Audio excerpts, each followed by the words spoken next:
we've been talking about just kind of famous Bible characters, famous Bible stories. That's what we've been talking about. You know, if you grew up in the church, these are probably stories that you heard as a child. If you didn't grow up in church, maybe you haven't heard these. Or maybe you have just in kind of general society.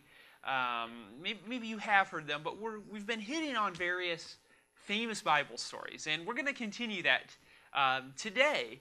We're going to be in a book called Judges, and that's in the Old Testament, and it will be page 170, 180. 180 in these black Bibles. 180 in these black Bibles, okay? So, Judges. Do you remember we've already been here? We've already visited Judges. How many times? Once already? Has it been once or twice? Anybody remember who we talked about out of Judges? Gideon? You guys remember that? That was too long ago. It's like weeks ago. Can't remember what we did last week, let alone 3 or 4 weeks ago. We talked about Gideon. Today we're going to talk about somebody else. Anybody have another idea who might have been a famous judge that we're going to talk about? Have any idea?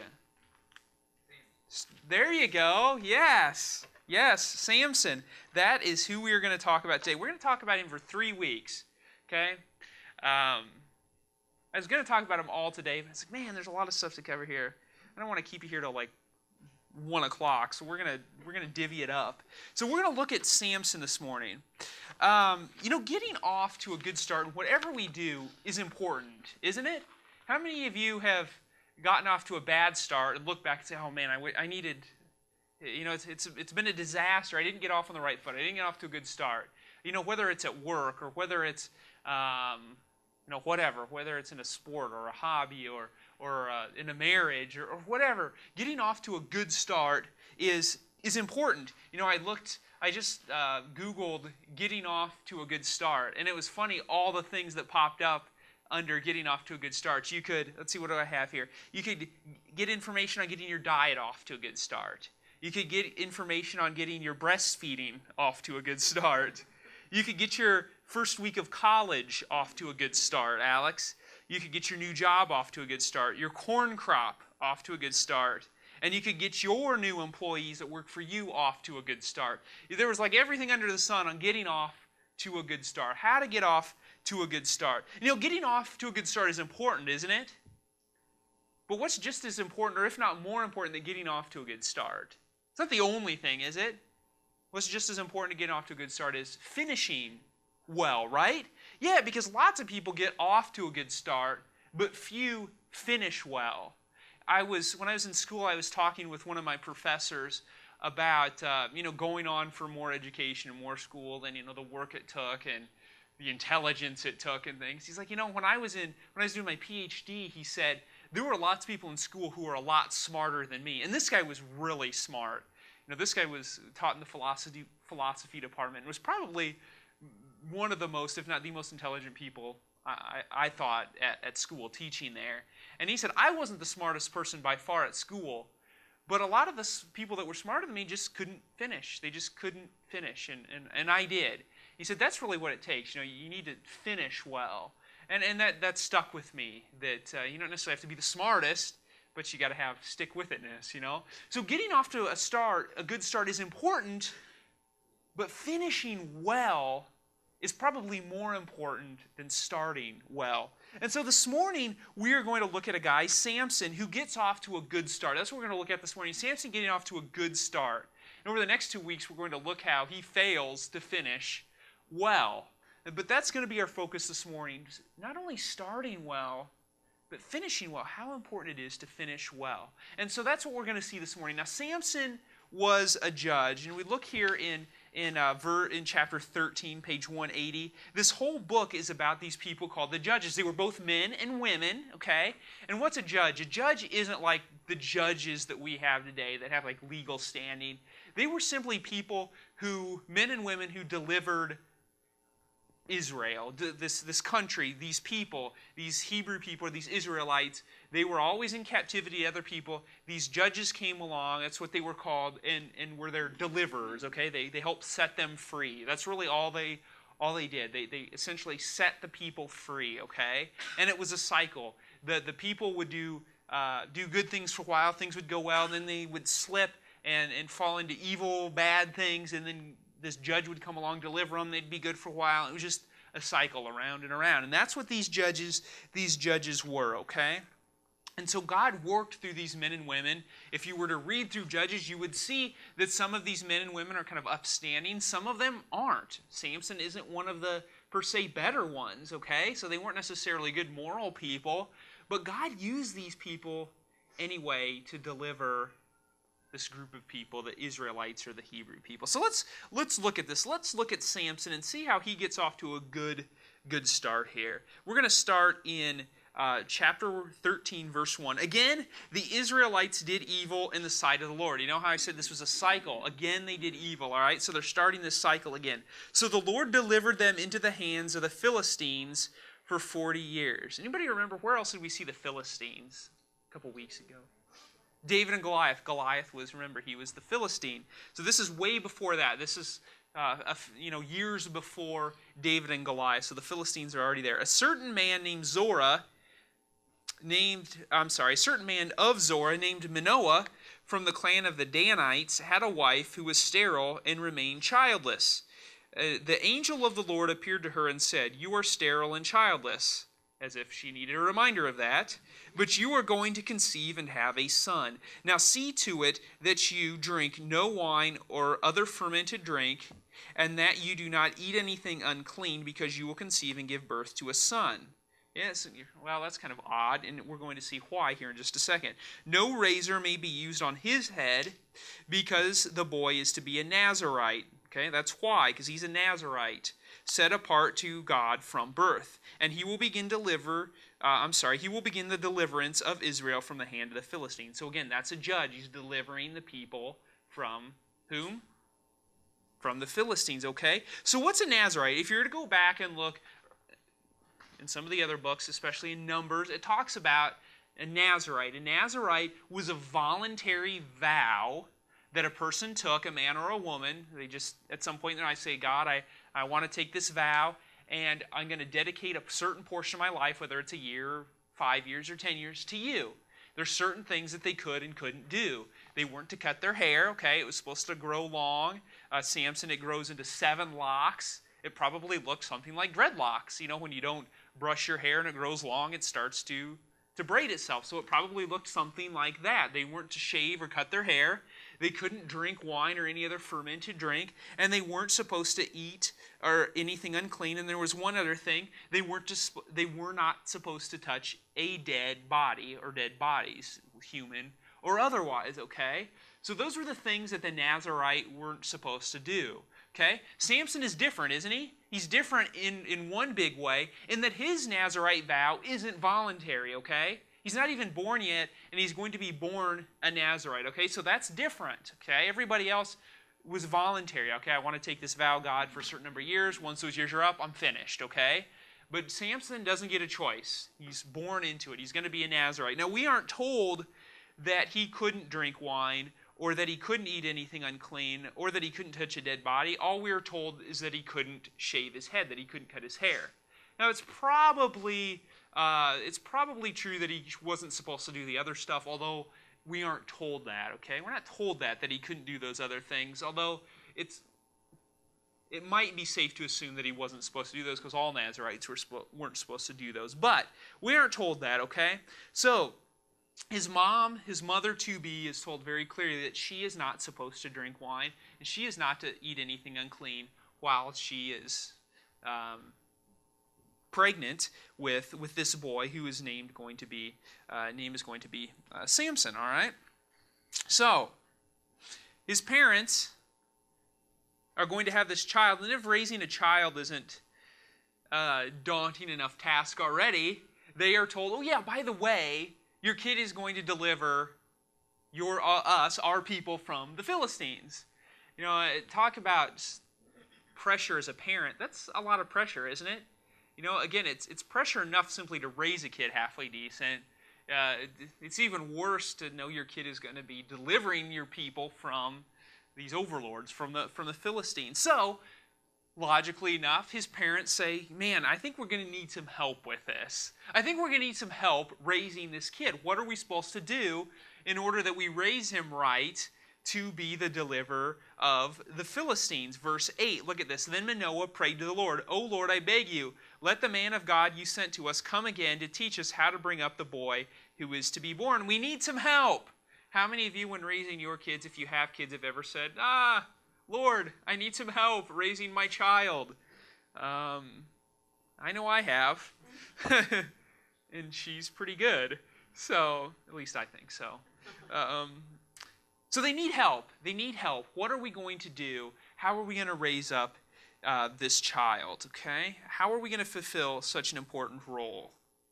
So, it's a big task. Verse 13, the angel of the Lord answered, your wife must do all that I have told her. She must not eat anything that comes from the grapevine, nor drink any wine or other fermented drink, nor eat anything unclean. She must do everything I have commanded her. Then they talk about making a sacrifice. And let's see here. Verse 20, let's skip down to verse 24. The woman gave birth to a boy and named him Sampson. Daisy, that's the name of your father, isn't it? Sampson. He grew, and the Lord blessed him, and the Spirit of the Lord began to stir in him while he was in that place, something Dan, between Zorah and Eshtaol. Okay? Those famous, fancy words there. So, the wife gives birth to the son, Sampson, okay? And what does it say? He grew, and the Lord blessed him, and the Lord begins to stir in him. Samson gets off to a great start, doesn't he? If anybody had the pedigree that Samson has, or had the promises that Samson has, what would we say about that? Kind of the world is his oyster. What are our other little sayings or little, let's say, euphemisms? He's got it made. Yeah, your world is his oyster. He's got it made. What's that? Born with a silver spoon. That's a good one. Yep. Any other ones anybody can think of? But he had it made, didn't he? He had his life laid out for him. He was going to be the deliverer. I don't know what else a child could ask for, and what his parents could ask for.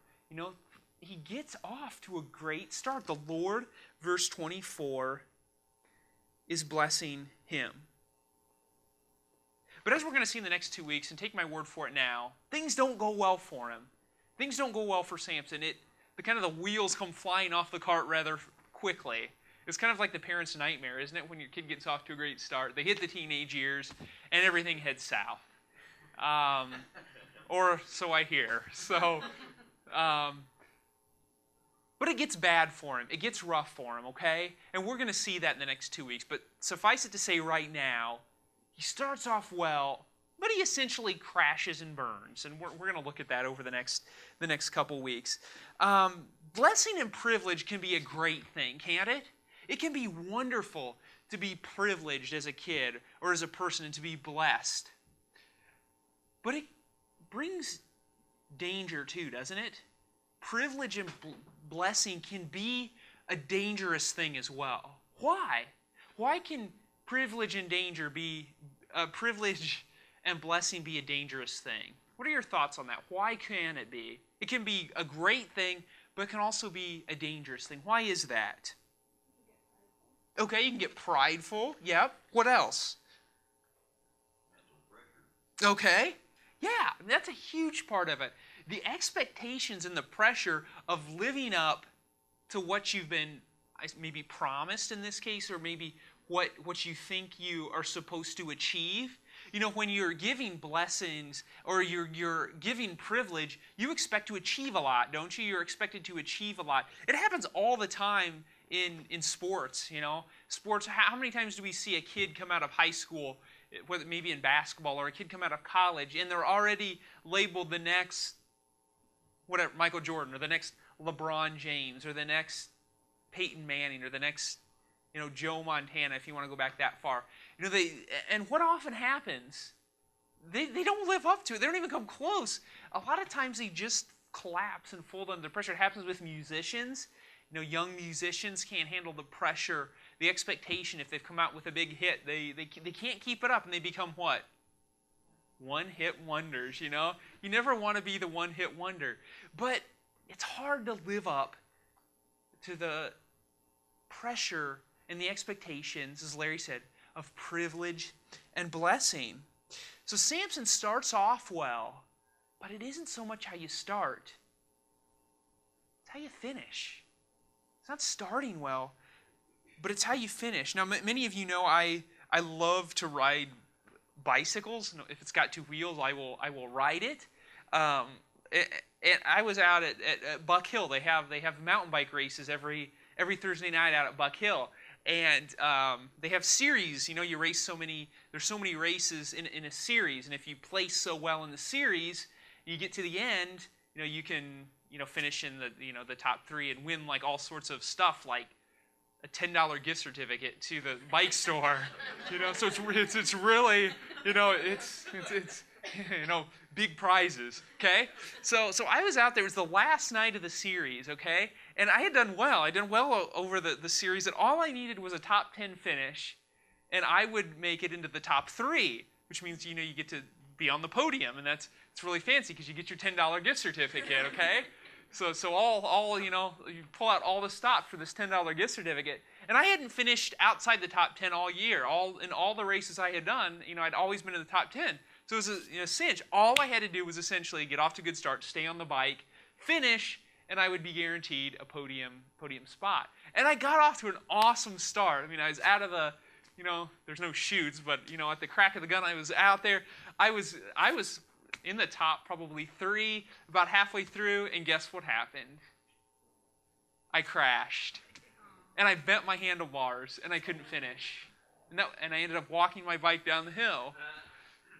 I started well, but I couldn't finish. It doesn't matter how you can't. I couldn't go down to the guy and say, I started really well. I was in like 3rd place. Could you just give me 3rd place because I started off really well? It's not how you start. It's how you finish. It's how you finish. We can get off to great starts. Some of you may have been born into great families. Were raised really well. Some of you may have had great parents. Brought up in good schools, went to a good college. And it started off really well. Other people, maybe some of you got off to bad starts. Maybe some of you were from broken homes, or were abused as a child, or didn't get education, or whatever it may be. You didn't get off to a good start. But you know what? It doesn't matter. It doesn't matter if you got off to a good start or a horrible start as a person, does it? What matters is how you finish. Whether you get off to a great start or a bad start, it's finishing that matters. If we look into the New Testament briefly, Paul talks about this. The Apostle Paul or Saint Paul, whatever you like to call him. You can turn there if you want. You don't have to. It's going to be page 843. Because Paul really knows about finishing. This letter that I'm going to briefly look at on page 843 is called 2 Timothy. And Paul was near the end of his life. He's an old man by now, St. Paul, okay? He knows his death is imminent. He knows he's going to die. He's in Rome. It's his last letter to his protege, this young man that he's kind of brought under his wing, that trained to be a pastor. Paul is under house arrest, probably awaiting execution. He's going to be executed shortly. And he writes this last letter to his friend, his protege, Timothy. And listen to what he says here in verse 6 through 8. For I am already being poured out, chapter 4, verse 6. For I am already being poured out like a drink offering, and the time has come for my departure. And that's not a leaving prison. He's going to die. The time has come for my death. I have fought the good fight. I have finished the race. I have kept the faith. Now there is in store for me the crown of righteousness, which the Lord, the righteous judge, will award me on that day, and not only to me, but also to all who have longed for his appearing. See, Paul knows the value of finishing well. If you know Paul's story, he didn't start particularly well, but he knows the value of finishing well. And he has finished well. He says, what does he say? I've finished the race. I've fought the good fight. I have kept the faith. I've finished well. And he exhorts Timothy, tells Timothy, pleads with Timothy. The whole letter is essentially a plea with Timothy to finish well, to finish what you've started. Timothy, you've started so well. You were brought up in a great family. The faith was given to you as a young age. You were trained under me. You started well, Timothy. Now finish well. He said, I'm finishing well. I have finished well. Now you finish well. There are lots of people out there, celebrities, that have started poorly, but are finishing, I don't know if you want to say finish well, depending on how we define finish, but just, Oprah Winfrey, she was born as an unwed mother. That doesn't make any sense. She was born, how about to an unwed mother, not as an unwed mother, was born to an unwed mother. She was raised for a time by her grandmother and really spent the rest of her growing up time in a boarding house. And, she's a gajillionaire or whatever she is today. J.K. Rowling, which one is it? Rowling. What did Rowling write? Harry Potter, yeah. Yeah, she was before she wrote the book, she was a single mom battling depression and on welfare. And she turned it around. We can get off to bad starts and still finish well. And that's what Paul talks about. That's the story of Sampson, essentially, is not just how you start, but it's how you finish. Any of you are old enough? I don't want to ask how many are old enough. How many of your parents had midlife crises? Remember any of your parents having midlife crises? What do people do when they're Donna looks at Tara. Did I have one? So. Oh, okay. What do people do when they hit their midlife crises? They buy the sports car. Yep. What else? What are some other midlife crises events? Get a younger spouse. Yep. Trade up. What are some other midlife crises things? Hair pieces. Okay, hair pieces. All right. New job. Yep, go back to school, get a new job, get the new home, maybe take that European vacation, whatever it might be. What usually is what's the driving thing behind midlife crises? What's that? Fear. You've looked back at your life and said, okay, this is the path I've been on for half my life. Is this a path I want to continue on for the years that I have left? And usually it scares people, doesn't it? Or it says, this is the path I've been on for the last 40 years. I'm not sure I want to continue on this path for the next 40. And so they change things. They buy the sports car, they get the younger husband, or get the younger wife, or get the new house, whatever it might be. And those might be decent changes. Well, probably not. But do they make any real lasting impact? Do those things really change the course of your life in the big picture? That doesn't really change anything. A lot of people make changes in their midlife crisis or in their midlife, but a lot of times it isn't the kind of change that helps you finish well, does it? I mean, some people do. But a lot of people make changes that don't help them finish any better than they start. In fact, it probably helps them finish worse than if it had stayed on the path that they were originally on. So again, maybe you've started well, and maybe you started poorly. No matter how you've started in life, no matter where you came from, it doesn't matter a whole lot. Because from this day forward, it can be different. From this day forward, it can be the time that you start to finish well. And maybe you already are finishing well, finishing life well. And that's awesome. Stay on that path. But maybe you're not. Maybe if you look back and say, man, I'm not sure I'm happy with the direction my life is going. We all come to that point probably at one time. Don't make surface changes. Don't do things that aren't going to help you finish well. But make changes that make a difference. And what does Paul say? What does Paul say is the key to finishing well? It's not buying a new sports car. It's not getting a younger wife or husband. He says it's keeping the faith. That's really the core of it. Keeping the faith. And what does that mean? Essentially means following Christ. Saying, all right, from this point on, I'm going to finish well, and I'm going to do that by following Christ better today than I did yesterday. And I'm going to follow Christ better tomorrow than I did today. And the day after that, and the day after that, and the day after that. It's going to be ups and downs. I'm going to have good days, I'm going to have bad days. But I'm going to finish well. I'm going to keep the faith. I'm going to fight the good fight. I'm going to follow Christ with everything that I've got. I'm going to finish well. And that's my plea to you this morning. I think that's Paul's plea to all of us. That's the beginning of Samson's story. Let's finish our lives well. Some of us have more years than others. Some of us don't know how long we have. None of us, I guess, know how long we have. But finish well. It's not something we want to put off forever because we want to finish well. Somebody's sneaking up behind me. So I want you to do that. I want you to think about that. Pray about that. Where are you? Where have you started? Where are you headed? Are you finishing well? Let's close in prayer this morning.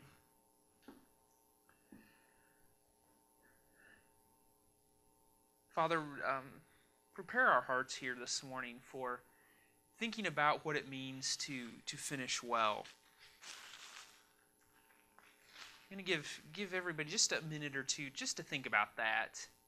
Think about where you are. Are you finishing well? Something I've had to think about this week. My life reflecting what Paul talks about, of fighting the good fight, keeping the faith. Is that what you're doing? Because in the end, really, that's what matters. That's what is going to make the difference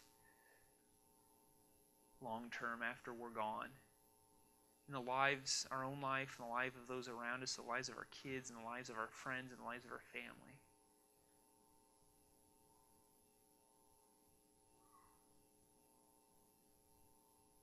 If you need to start finishing well, I'd just make the decision, make the commitment to do it. Do it now, that this would be the step towards finishing well. Father, thank you for where you've brought us to so far.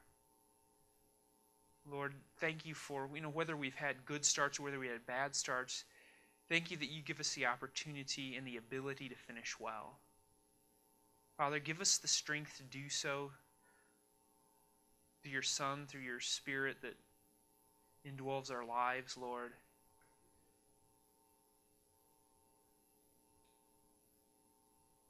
May that be the cry of our heart. May that be our desire, Lord, that